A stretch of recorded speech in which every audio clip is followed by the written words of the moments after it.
Assalamualaikum warahmatullahi wabarakatuh. Selamat malam teman-teman, rekan-rekanku semua yang sedang menonton video ini. Bertemu lagi dengan saya, Ami Febri Lestari, dari Fakultas Agama Islam, Prodi S1 Tarbiyah. Pada malam hari ini, saya akan menerangkan tentang macam-macam strategi pembelajaran yang diampu oleh Bapak Muhammad Farhan. Sebelum kita memulai pembelajaran pada malam hari ini, marilah kita berdoa terlebih dahulu. Berdoa mulai.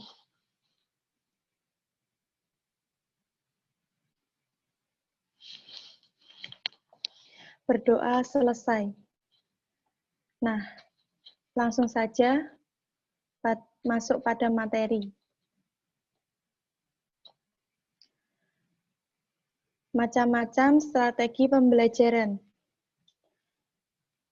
Pada kali ini kita akan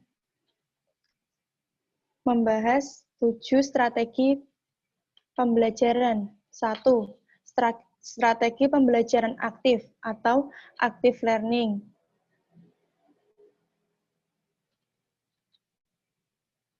2. Strategi pembelajaran kooperatif atau cooperative learning. 3. Strategi pembelajaran kontekstual atau CTL. 4. Strategi pembelajaran berbasis masalah atau SPBM. 5. Strategi pembelajaran afektif. 6. Strategi pembelajaran kuantum atau quantum learning. 7. Pembelajaran saintifik. Lanjut pada materi strategi pembelajaran aktif. Materi pembelajaran aktif yaitu berasal dari kata stratos, artinya pasukan, dan agen berarti memimpin. Jadi strategi artinya pasukan. Maka ilmu strategi adalah ilmu tentang pasukan atau ilmu tentang perang. Strategi pembelajaran bisa diartikan sebagai perencanaan yang berisi tentang rangkaian kegiatan yang didesain untuk mencapai tujuan pendidikan tertentu. Strategi pembelajaran merupakan rencana tindakan atau rangkaian kegiatan termasuk metode dan pemanfaatan berbagai sumber daya atau kekuatan dalam pembelajaran. Ini berarti menyusun rencana kerja belum sampai pada tindakan. Yang selanjutnya yaitu ciri-ciri pembelajaran aktif. 1. Kegiatan belajar suatu kompetensi dikaitkan dengan kompetensi lain pada suatu mata pelajaran atau mata pelajaran lain. 2. Kegiatan belajar menarik minat peserta didik. 3. Kegiatan belajar terasa menggairahkan peserta didik. 4. Semua peserta didik terlibat secara aktif dalam kegiatan belajar. 5. Mendorong peserta didik berpikir secara aktif dan kreatif. Yang selanjutnya yaitu tujuan strategi pembelajaran aktif. Tujuannya yaitu agar siswa turut serta dalam proses pembelajaran baik secara mental maupun fisik mereka, sehingga tercipta suatu suasana belajar yang menyenangkan dan siswa tidak merasa bosan dan jenuh untuk mengikuti proses pembelajaran. Dengan begitu, tujuan pembelajaran pun akan tercapai dengan maksimal.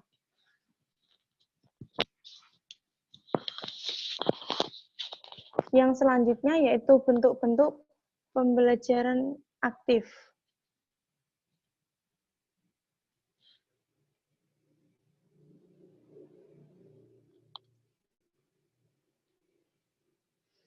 Satu, critical incidents atau pengalaman penting. 2. Point counterpoint. 3. Guided teaching atau panduan mengajar. 4. Active knowledge sharing atau saling tukar pengetahuan. 5. Jigsaw learning atau belajar model jigsaw. Yang selanjutnya yaitu kelebihan dan kekurangan strategi pembelajaran aktif. Kelebihannya 1. peserta didik lebih termotivasi. 2. Mempunyai lingkungan yang aman. 3. Partisipasi oleh seluruh kelompok belajar. Keempat, setiap orang bertanggung jawab dalam kegiatan belajarnya sendiri. 5. Kegiatan bersifat fleksibel dan ada relevansinya. Selanjutnya, kekurangan dari strategi pembelajaran aktif. 1. Keterbatasan waktu. 2. Kemungkinan bertambahnya waktu untuk persiapan. 3. Ukuran kelas yang besar. 4. Keterbatasan materi, peralatan, dan sumber daya. 5. Resiko penerapan active learning. Yang selanjutnya yaitu strategi pembelajaran kooperatif. Model pembelajaran ini merupakan pedoman dalam bentuk program atau instruksi untuk strategi pengajaran yang dirancang agar mencapai pembelajaran.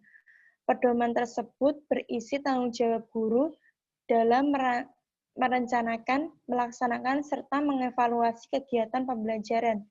Selanjutnya yaitu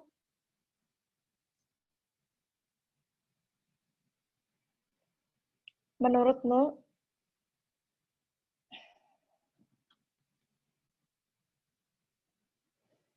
karakteristik strategi pembelajaran kooperatif.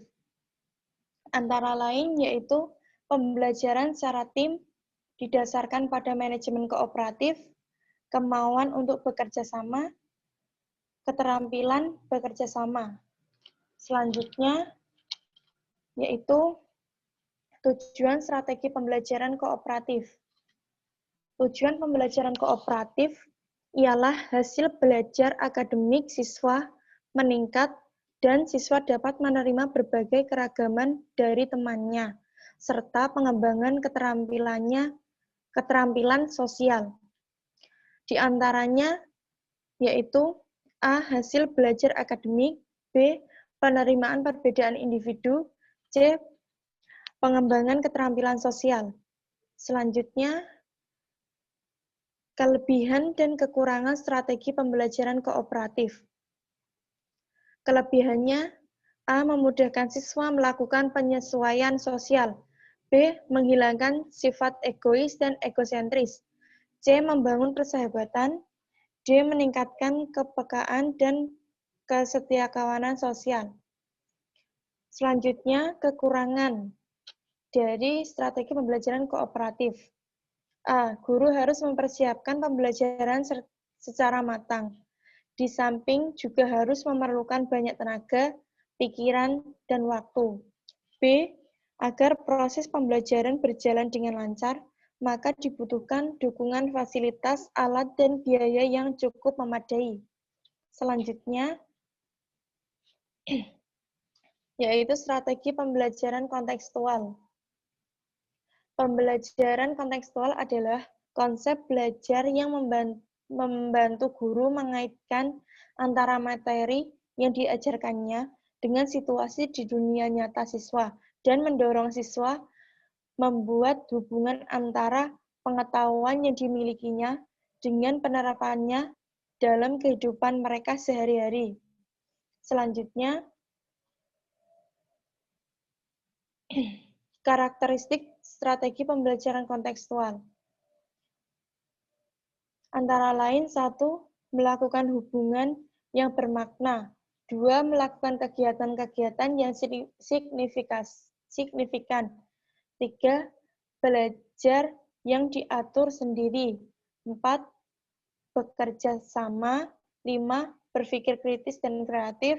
6. Mengasuh dan memelihara pribadi siswa. 7. Mencapai standar yang tinggi. 8. Menggunakan penilaian otentik. Selanjutnya, tujuan strategi pembelajaran kontekstual. Tujuannya yaitu 1. Model pembelajaran ini menekankan pada pengembangan minat pengalaman siswa. 2. Model pembelajaran ini bertujuan agar dalam belajar itu tidak hanya sekedar menghafal, tetapi perlu dengan adanya pemahaman. 3. Bertujuan agar lebih produktif dan bermakna. Yang keempat, melatih siswa agar dapat berpikir kritis dan terampil dalam memproses pengetahuan agar dapat menemukan dan menciptakan sesuatu yang bermanfaat bagi dirinya sendiri dan orang lain. Selanjutnya, komponen strategi pembelajaran kooperatif. Antara lain, konstruktivisme, menemukan, bertanya, masyarakat belajar, pemodelan, refleksi, penilaian yang sederhana. Selanjutnya, kelebihan dan kekurangan strategi pembelajaran kontekstual. Kelebihannya, 1. Menyadarkan siswa tentang apa yang mereka pelajari. 2. Pembelajaran lebih menyenangkan dan tidak membosankan. 3. Membantu siswa bekerja dengan efektif dalam kelompok. 4. Terbentuk sikap kerjasama yang baik antar individu maupun kelompok. 5. Siswa dapat berpikir kritis dan kreatif dalam mengumpulkan data. Kekurangannya, 1. Tidak efisien karena membutuhkan waktu yang agak lama dalam PBM. 2. Tidak setiap siswa dapat dengan mudah menyesuaikan diri dan mengembangkan kemampuannya yang dimiliki dengan menggunakan model CTL ini. 3. Kemampuan siswa berbeda-beda dan siswa yang dimiliki kemampuan intelektual tinggi namun sulit untuk mengapresiasikannya dalam bentuk lesan akan mengalami kesulitan sebab CTL ini lebih mengembangkan keterampilan dan kemampuan soft skill daripada kemampuan intelektualnya. Selanjutnya, definisi strategi pembelajaran berbasis masalah.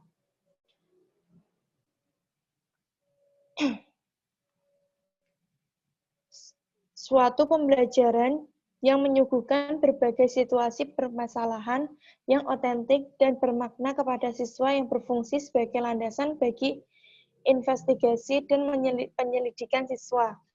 Selanjutnya,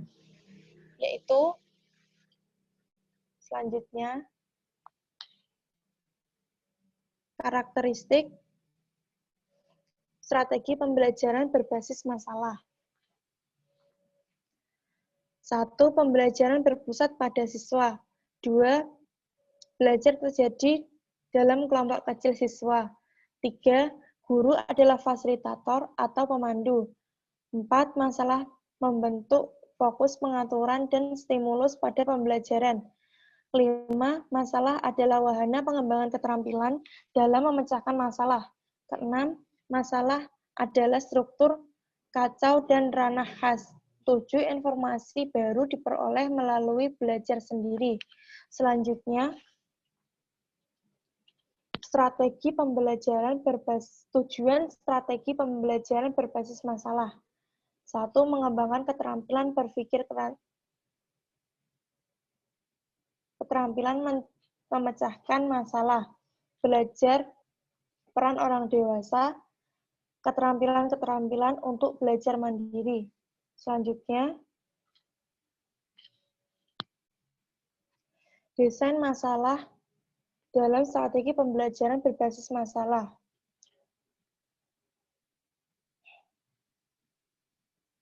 Selanjutnya,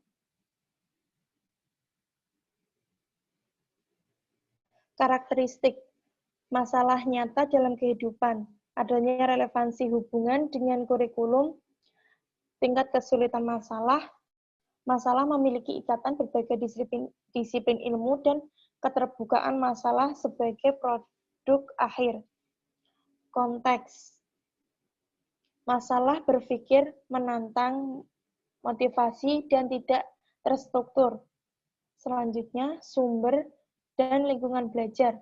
Masalah dapat memberikan dorongan untuk dipecahkan secara kolaboratif, independen, untuk bekerja sama, serta adanya bimbingan dalam penyelesaian masalah. Keempat, presentasi. Penggunaan skenario masalah, penggunaan video, audio, jurnal, masalah, majalah, dan website. Selanjutnya, langkah-langkah strategi pembelajaran berbasis masalah. 1. Konsep dasar. 2. pendefinisian masalah, ketiga, pembelajaran mandiri, keempat, pertukaran pengetahuan, kelima, penilaian. Selanjutnya, kelebihan dan kekurangan strategi pembelajaran berbasis masalah. Kelebihannya, satu, pemecahan masalah adalah teknik yang cukup bagus untuk lebih memahami isi pelajaran. B. Pemecahan masalah dapat meningkatkan aktivitas pembelajaran siswa. C. Pemecahan masalah dapat membantu siswa untuk mengembangkan pengetahuan barunya dan bertanggung jawab dalam pembelajaran yang dilakukan.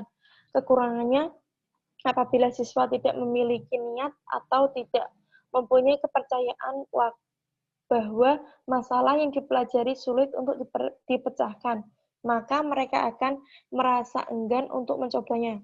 Selanjutnya, strategi pembelajaran afektif.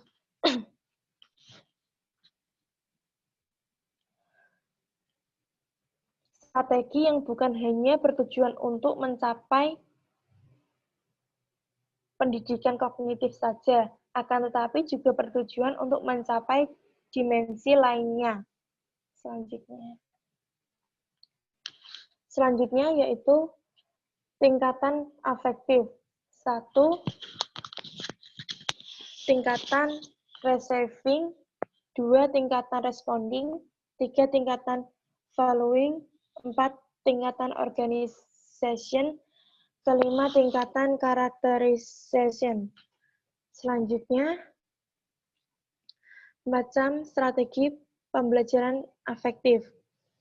1. Konsiderasi, 2. Pembentukan rasional, 3. Klarifikasi nilai, 4. Pengembangan nilai moral kognitif, kelima non-direktif. Selanjutnya, kesulitan pembelajaran afektif. 1. Pendidikan sesuai dengan kurikulum yang berlaku cenderung diarahkan untuk membentukan intelektual, sehingga keberhasilan proses pendidikan dan pembelajaran ditentukan oleh kriteria kemampuan kognitif. 2. Kesulitannya melakukan kontrol karena banyak faktor yang dapat mempengaruhi perkembangan sikap seseorang. 3. Keberhasilan pembentukan sikap tidak dapat dievaluasi dengan segera. Keempat, pengaruh kemajuan teknologi, khususnya kemajuan teknologi informasi yang menyuguhkan aneka pilihan program acara, berdampak pada pembentukan karakter anak. Selanjutnya, strategi pembelajaran kuantum, yaitu salah satu proses pembelajaran dengan bertujuan untuk meningkatkan proses pembelajaran belajar mengajar menjadi menyenangkan. Pembelajaran quantum teaching mencakup petunjuk untuk menciptakan lingkungan belajar yang efektif, merancang pengajaran, menyampaikan isi, dan memudahkan proses belajar. Selanjutnya,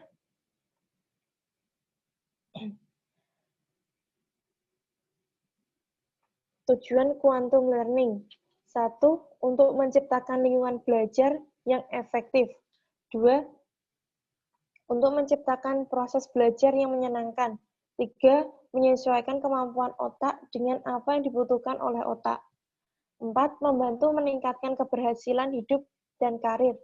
Kelima, membantu mempercepat dalam pembelajaran. Selanjutnya,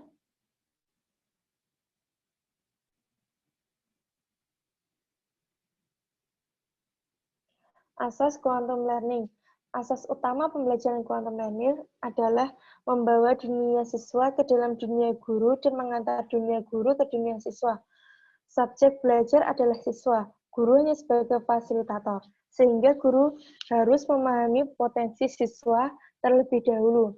Salah satu cara yang dapat digunakan dalam hal ini adalah mengaitkan apa yang akan diajarkan dengan peristiwa-peristiwa, pikiran, atau perasaan. Tindakan yang diperoleh siswa dalam kehidupan baik di rumah, di sekolah, maupun di lingkungan masyarakat. Apabila seseorang guru telah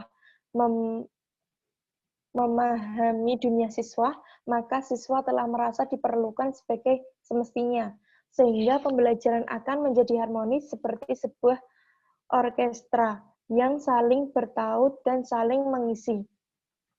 Selanjutnya, prinsip quantum learning. 1. Segalanya berbicara. 2. Segalanya bertujuan. 3. Pengalaman sebelum pemberian nama. 4. Akui setiap usaha. 5. Jika layak dipelajari, maka layak dirayakan. Selanjutnya,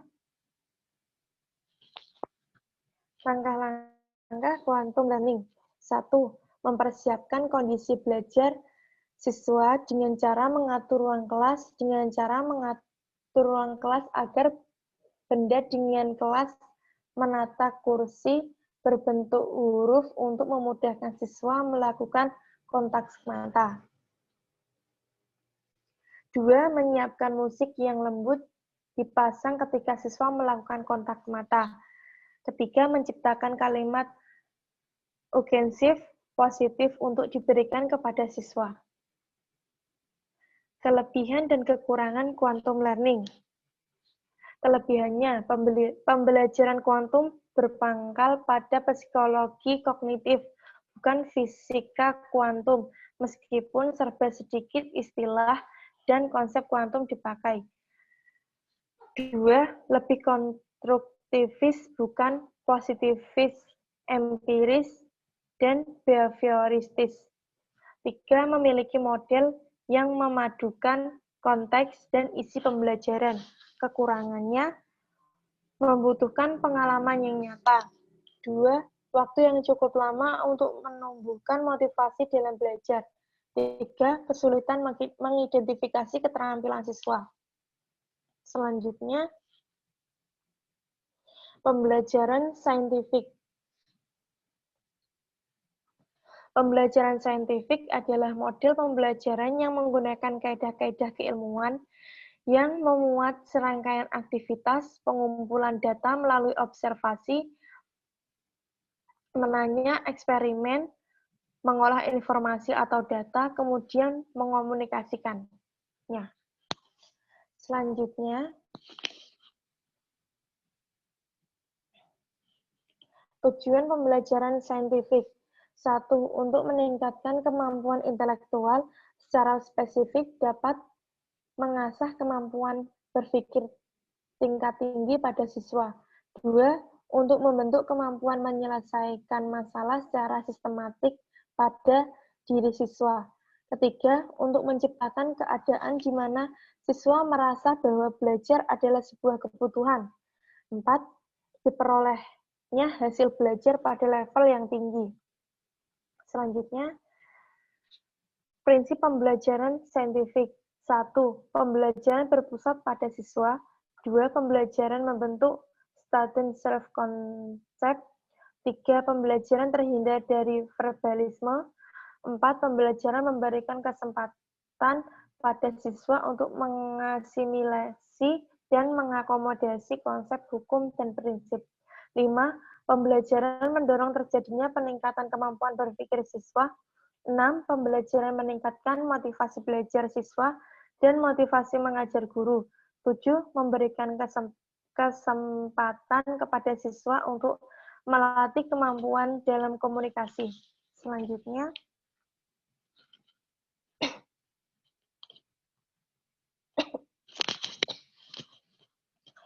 langkah-langkah pembelajaran saintifik.